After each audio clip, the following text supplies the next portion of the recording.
Muy bien, buenos días a todos. Vamos a iniciar entonces nuestra sesión de repaso y de resolución de consultas previas al examen. El examen, como bien sabemos, tiene un puntaje de 20 puntos, se califica sobre esa nota y va al acumulado de la nota total para lograr los 100 puntos, ¿cierto?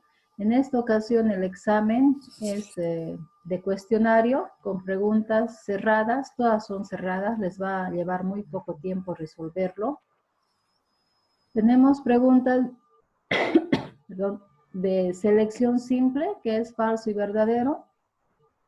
Un grupito de preguntas de selección simple. Entonces se pone el enunciado y ustedes simplemente deben cliquear en la respuesta si consideran falsa o si consideran verdadera, ¿no? Tenemos preguntas de selección múltiple, A, B, C, D, de igual manera. Colocamos el enunciado y ponemos las alternativas de respuesta, debiendo ustedes cliquear simplemente en una opción que consideren que es correcta. Y tenemos unas 2 o 3 preguntas de emparejamiento, que es relacionar, ¿no?, una fila de conceptos con otros. Entonces, el examen va a ir con esas 3 modalidades de preguntas.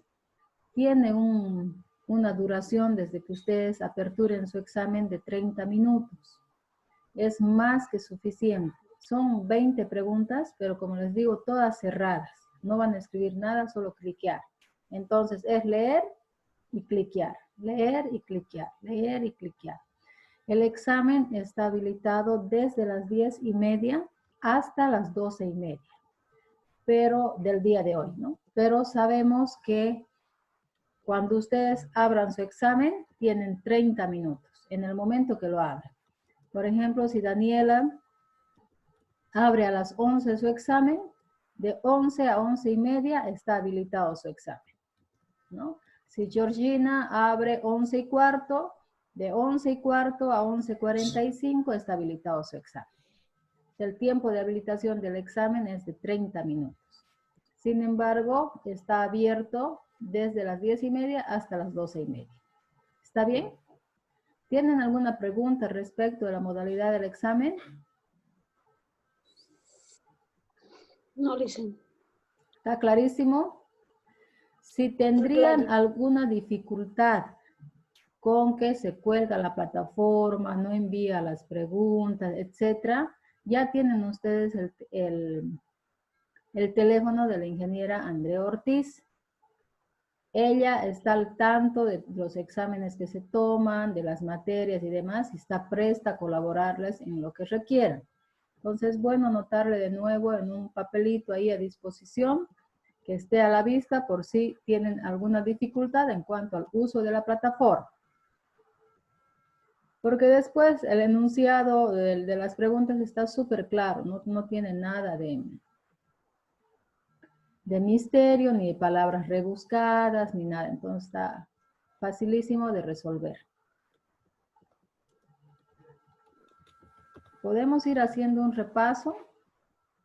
Ahora me gustaría ver si ustedes tienen preguntas de manera concreta y las vamos resolviendo también.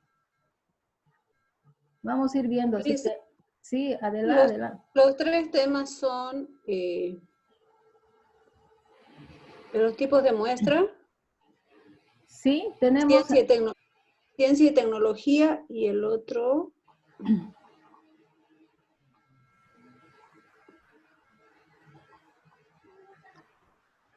Habíamos hablado de manera general de muchas cosas, ¿no? También desde la teoría aplicables al proyecto. Por ejemplo, los enfoques. Enfoques cualitativos y cuantitativos. Sabemos que cuando estamos refiriéndonos al enfoque, estamos haciendo énfasis principalmente en el uso de las técnicas para recoger nuestra información. Si obedecemos un enfoque cuantitativo, tenemos ante nosotros como investigadores las técnicas de la encuesta, la escala Likert y el diferencial semántico, ¿cierto? Cuando hablábamos de cuantitativo, recuerden, hacíamos énfasis en las cantidades. ¿Qué quiere decir eso? que estas técnicas van a hacer una medición numérica de las variables. Es decir, todo lo que encontremos en cuanto a información finalmente se va a reducir a números. Vamos a graficar, vamos a expresar porcentajes y después nosotros vamos a interpretar y darle sentido. Pero lo cuantitativo trabaja con la estadística descriptiva. A eso se llama, a este proceso de graficar, poner porcentajes y expresar conclusiones parciales, interpretaciones y demás, estadística descriptiva. ¿Dani? ¿El diferencial semántico es cuantitativo? Sí, es cuantitativo, porque mide a través de una escala, no se olviden, ¿no? En el diferencial semántico teníamos a un lado el adjetivo positivo y al otro lado el adjetivo negativo. Y en el medio de estos dos adjetivos, una escala que va del 1 al 7 o del 7 al 1. No les voy a pedir yo cosas que no hayamos trabajado en el curso. No les voy a decir, elabore una escala. No, no, no. Con que ustedes sepan que el diferencial semántico, la encuesta, la escala Likert son técnicas cuantitativas que recurren a la medición numérica y demás, es suficiente. Todavía no hemos entrado a la elaboración de cuestionarios, aunque sí ya les he encargado, pero no lo hemos visto en detalle, etc. Entonces no vamos a hacer cosas que no hayamos trabajado en la materia. Por el otro lado, si hacemos énfasis en un enfoque cualitativo, dejamos de lado las cantidades, ¿no? Y nos enfocamos más en los procesos, más en el cómo. Y tenemos frente a nosotros la entrevista, la observación y el grupo focal. ¿Cierto? Entonces, estas técnicas prescinden de la medición numérica. Nunca se van a expresar con números porque su naturaleza es otra, es cualitativa. ¿Está bien? Entonces, que sepamos hacer esas diferencias, queda perfecto. Queda perfecto. Además, ustedes mismos, la ventaja de este examen cerrado es que está la pregunta y están las respuestas. Y si yo he tenido al menos una lectura general, una lectura básica de estudio, más que suficiente. Ese ratito me doy cuenta. Entonces, mi consejo es que lo hagan de una, ¿no? He tenido con otros grupos la manera de experimento. A un grupo le di este mismo examen, bueno, no el mismo, ¿no? Porque es de otra materia, pero el mismo en cuanto a la modalidad de cuestionario y les di 20 minutos. Y lo hicieron muy bien, lo hicieron así rapidísimo y toda la gente se sacó arriba de 15 sobre 20. Otro grupo me dijo que 20 minutos era poco y que ellos necesitaban más tiempo. Bueno, les abrí otros 20 minutos, 40 minutos. Y el resultado fue que la mayoría tuvieron menos de 10. ¿Por qué? Porque cuando tienen más tiempo, empiezan a buscar en sus cosas, empiezan a dudar, empiezan a relacionar. Entonces, en su cabeza se dan muchos otros procesos que el de razonar para responder. Entonces, ellas me comentaron esto. Yo les dije, ¿qué pasó? Les dije, ustedes tenían más tiempo y me salen con que no responden bien. Me dice, sí, le dicen sinceramente, es que con más tiempo, pues uno tiene más tiempo de buscar en sus cosas, cosa que no les aconsejo. Entonces, el examen está, lean ustedes el enunciado y respondan. Listo. Ya viendo las notas, nosotros vamos a ver si hacemos un recuperatorio, etc. Pero no se estresen queriendo estudiar o queriendo resolver en sus cuadernos ese momento, ¿no? Porque eso les va a quitar tiempo, después van a ver su reloj y faltan 2 minutos y están en la pregunta 10, etc. ¿Cuántas preguntas son, Lisa? Son 20. Pero como les decía, 20 de todo cerrado, ¿no? Falso, verdadero, múltiple opción y de emparejamiento. Es solamente cliquear. Ese es un examen que se resuelve en menos de 10 minutos. Y ustedes tienen media hora. ¿Ya? Listen, Adelante. ¿podría por favor repetir cualitativo? ¿A Sí. qué se refiere? Lo cualitativo, bueno, el enfoque cualitativo es una metodología de la investigación que en su recojo de información prescinde o evita o no toma en cuenta la medición numérica. Entonces va a trabajar con la entrevista, va a trabajar con el grupo focal y con la observación. ¿Ya? Siempre se va a fijar más en el proceso, en la interpretación literal de la realidad. En cambio, lo cuantitativo no hace una interpretación literal, utiliza la estadística descriptiva, porque la interpreta a través de gráficos, con sus porcentajes y demás. ¿Ya? Principalmente eso. Habíamos hablado un poco de la población, ¿no? Que está compuesta por el conjunto de todos los elementos, no solamente las personas. Lean bien el enunciado, ¿no? Si un enunciado me dice, la población está compuesta exclusivamente por personas, no.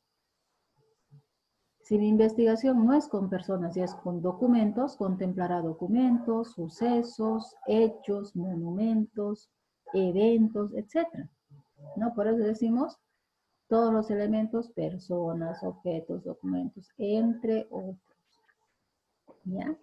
En este examen, lo único que debemos hacer es leer bien, razonar un poquito y responder. Nada más. Habíamos hablado de la población, que hay una población finita, que se la puede contar, se la puede cuantificar, podemos expresar un número, y una población infinita que es considerada universo. ¿No? Infinito, infinito, no lo podemos contar, no es accesible a nosotros.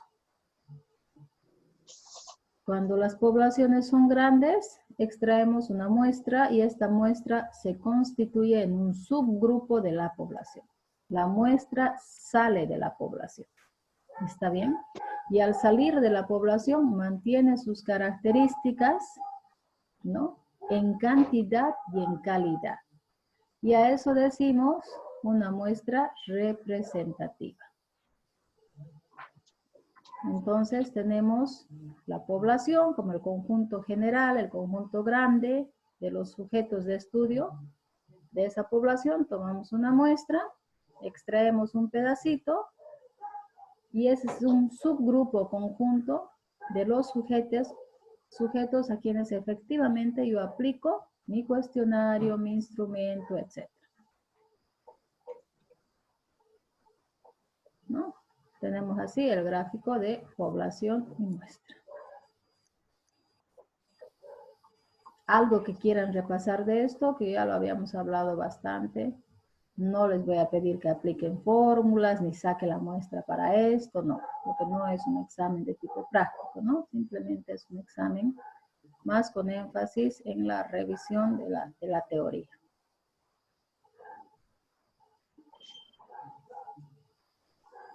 Les había dejado ese documento de los muestreos. ¿Alguien podría decirme o hacerme la referencia entre muestreo probabilístico y muestreo no probabilístico?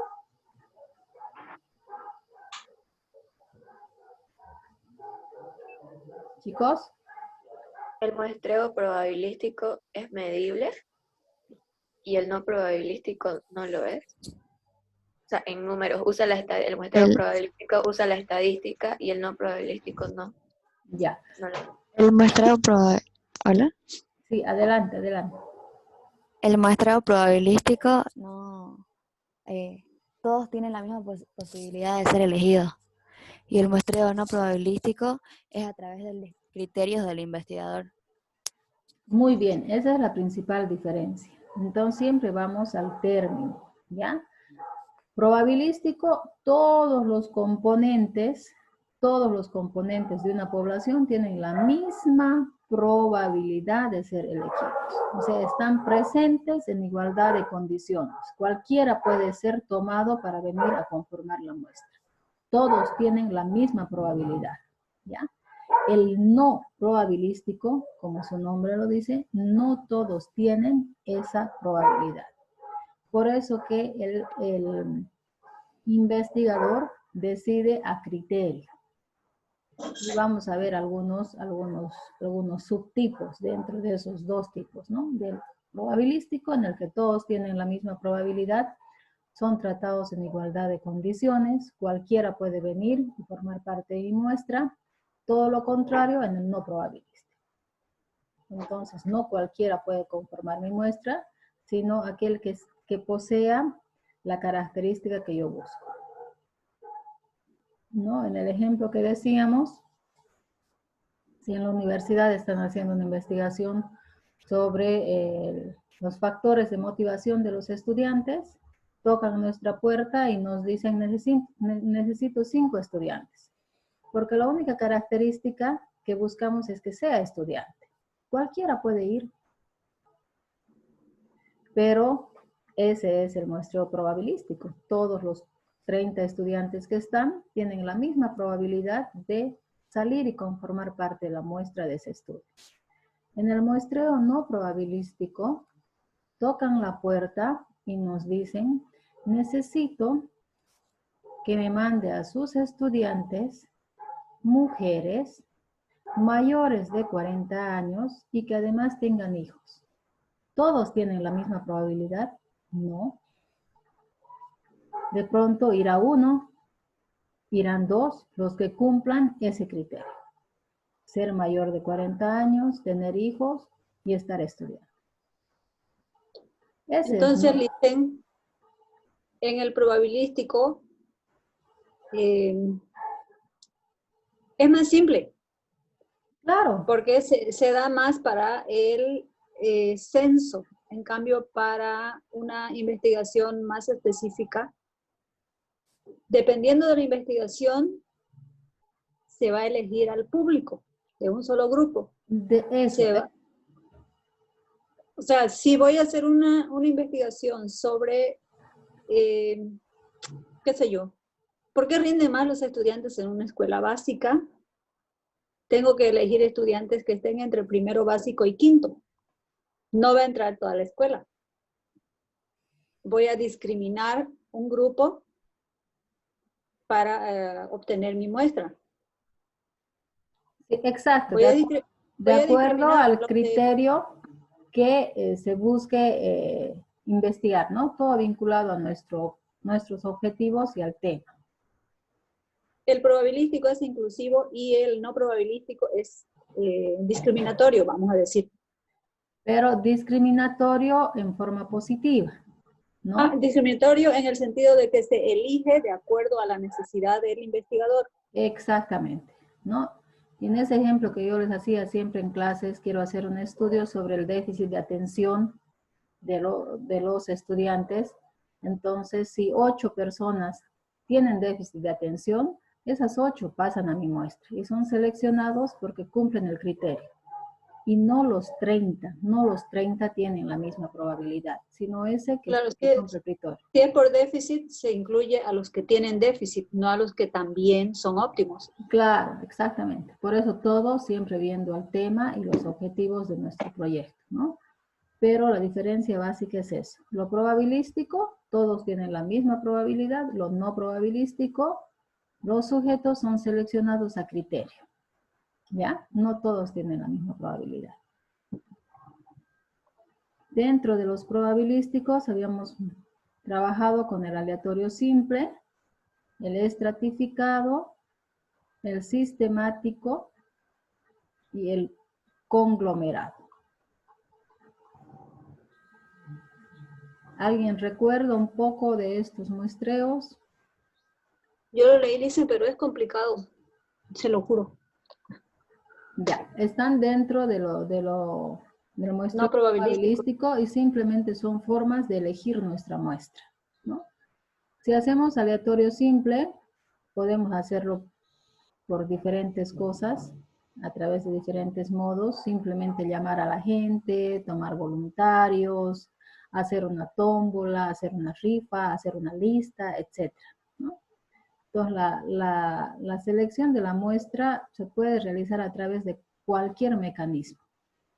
Aleatorio. Tengo que aplicar una encuesta en el mercado, me paro ahí, quien pase a mi lado, le doy la encuesta. Aleatorio simple. ¿Ya? Entonces es un muestreo al azar.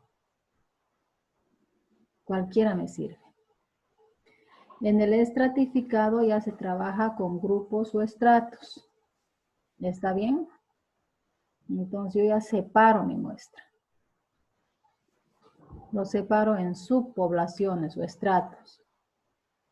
En el aleatorio simple me paro afuera de la universidad y a cualquiera que entre sin preguntarle nada, le aplico mi cuestionario. En el estratificado, las carreras de la universidad las divido en subgrupos. Carrera de Derecho, de Comunicación Social, de Administración, de Finanzas, de Comercial, etc. Y a cada grupo y trabajo de manera individual en cada grupo. Estrato quiere decir grupo. Divido mi población en grupos y de cada grupo extraigo gente para que conforme mi muestra. ¿Está bien?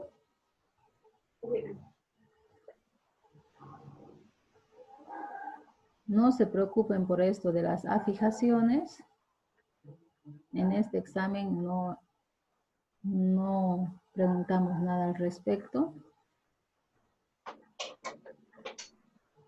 En el sistemático trabajamos de manera no tan aleatoria, sino asignando un intervalo, ¿no? Por ejemplo, cada 5 personas pasan a constituir mi muestra. Entonces, 1, 2, 3, 4, 5, constituye. 6, 7, 8, 9, 10, constituye. 11, 12, 13, 14, 15, constituye. ¿Ya? Entonces hay un intervalo más sistemático. También en el libro de nuestra bibliografía hay una tabla de números random que dice, está ahí la tabla ya con los números para que ese que tenga el número pase a constituir la muestra. Entonces no es aleatorio simple, no es a cualquiera, sino específicamente a este que cumple el intervalo, por así decirlo. Cada 5, cada 7, cada 3. Para sacar ese intervalo, ese número del intervalo, se divide la población entre la muestra y me va a dar un número. Entonces, si me dice 3, si me dice 10, si me dice 2, dependiendo de la cantidad de la población, yo voy sacando a la gente según este intervalo para que se pase a formar parte de la población. Y el por conglomerado, estamos viendo a grupos de personas que tienen las mismas características o similares características, ¿no? Si son amas de casa, si son, no sé, estudiantes, si son profesores, etc. Y voy tomando también personas de cada uno de estos grupos, ¿no? Y pasan a formar parte de la muestra. Eso de manera general, como les digo, no abunden en el detalle. Simplemente rectificar y conocer que dentro del muestreo probabilístico está el muestreo aleatorio simple, el estratificado, el sistemático y el por conglomerados. ¿Está bien? Dentro del muestreo no probabilístico está el bola de nieve, está el de referencia, el intencional, incidental, etc. La diferencia que quiero que hagan es la que habíamos mencionado anteriormente, ¿no? En el muestreo no probabilístico, los sujetos son seleccionados según un criterio por el investigador.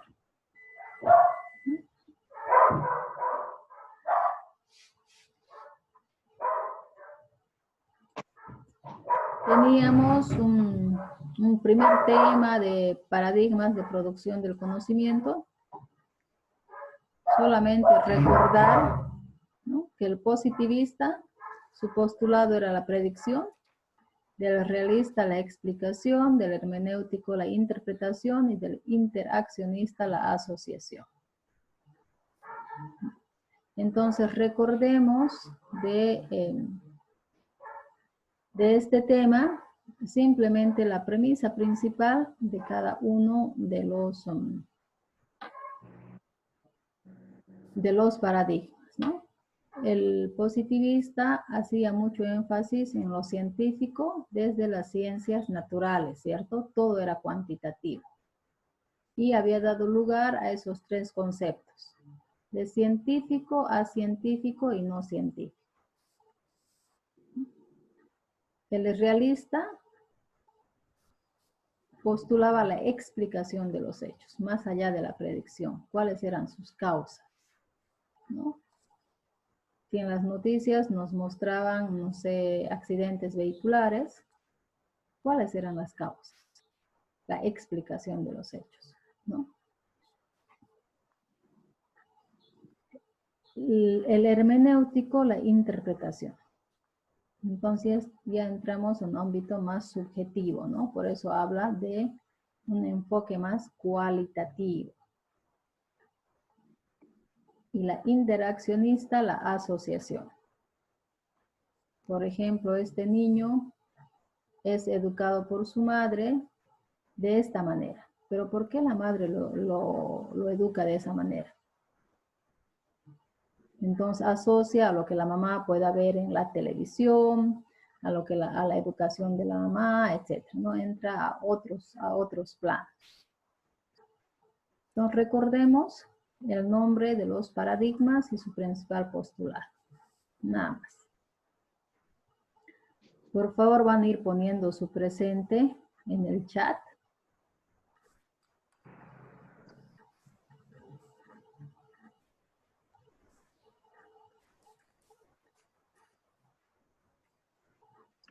Después tenemos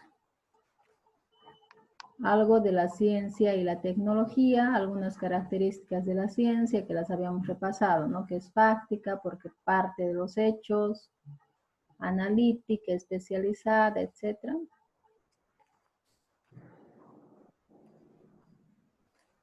Y la tecnología, que era más bien la aplicación en el campo práctico de todos esos conocimientos, ¿cierto? Dentro de las tecnologías, habían unas tecnologías blandas, otras tecnologías duras. Las características de la tecnología.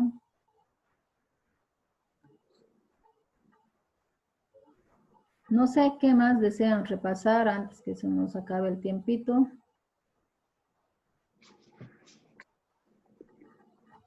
Pero como les digo, se está preguntando en realidad lo más relevante. No estamos entrando al detalle de la letra chica.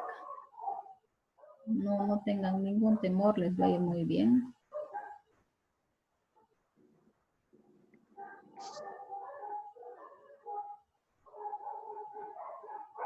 Y sobre las técnicas de investigación que ya habíamos iniciado nuestro repaso con eso, ¿no?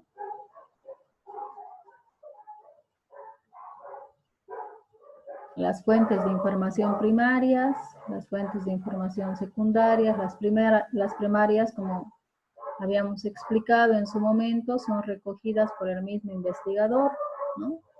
Las primarias siempre nos llevan a la investigación de campo. Yo como investigador recojo mi información, pero es una información recogida no de libros, sino de los sujetos de estudio. En las fuentes secundarias recojo la información ya publicada, información que está en libros y demás.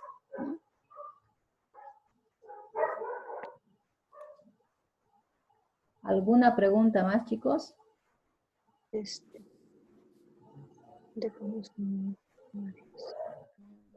Bueno, seguramente las preguntas van a surgir también en el examen, ¿no?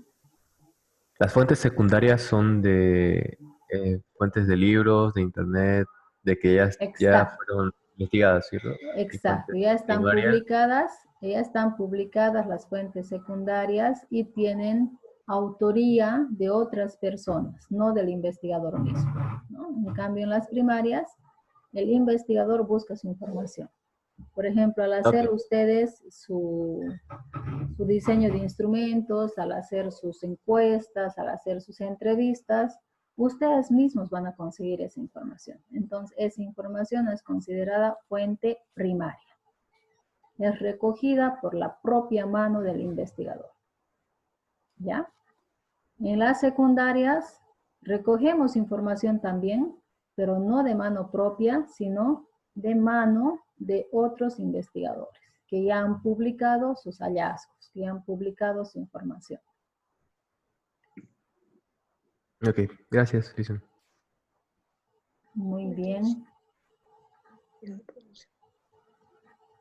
Dicen, del método científico, ¿podría explicar? Sí, el método científico habíamos dicho que es un conjunto de pasos, ¿no?, que nos va a orientar en todo el proceso de la investigación. En el método científico tenemos dos grandes métodos, el método deductivo y el método inductivo. Estamos siempre hablando del método en esta situación aplicada a nuestros proyectos, de un proceso de recojo de información, de un camino para llevar adelante la investigación, ¿no? Cuando hablamos del método deductivo, como ustedes lo han puesto en su trabajo, partimos de lo general para llegar a lo particular. Cuando hablamos de lo inductivo, viceversa, ¿no? De lo particular a lo general. Tiene algunas características, ¿no? Al igual que la ciencia, es objetivo, analítico, atiende los hechos, no es manipulable, no depende del investigador, sino que el método es un protocolo de pasos a seguir que hay que cumplir, sea quien sea el investigador. O sea, no se sujeta ni al objeto de investigación ni al investigador.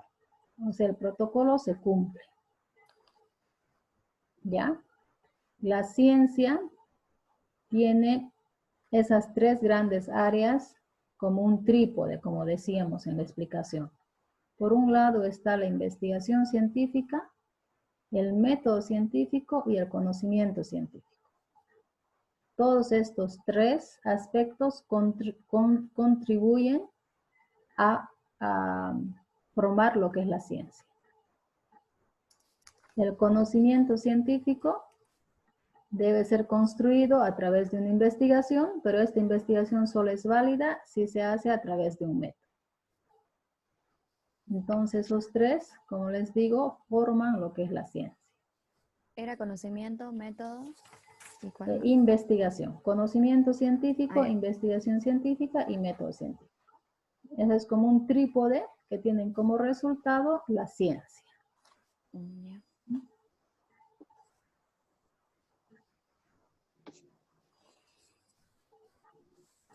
Entonces Conocimiento va a acabar... Dice, conocimiento científico, método científico para producir. El otro es investigación científica. La investigación científica siempre es ese proceso que hacemos para conseguir la información, ¿no? Y esa información validarla y subirla a la categoría de conocimiento. Conocimiento científico, investigación científica y método científico. Ya va a terminar nuestra sesión en menos de un minuto. Entonces, con este repaso les voy a dejar para que ustedes hagan un repaso general, así, como les digo, enfatizando más en lo visible, en lo que hemos destacado a lo largo de las clases. Y a partir de las 10:30 ya pueden ingresar a dar su examen. Nos vamos a comunicar por el WhatsApp para ver si un día hacemos una tutoría para revisar sus cuestionarios y para que inmediatamente los vayan aplicando. ¿Está bien? Hice una consulta acerca de los cuestionarios. ¿Sí o sí para hoy o puede ser para después? Porque está en la plataforma. Sí, lo ideal habría sido que al menos pongan un listado de preguntas, aunque no tenga el formato como tal, porque ese es un punto de partida, ¿no? Ya.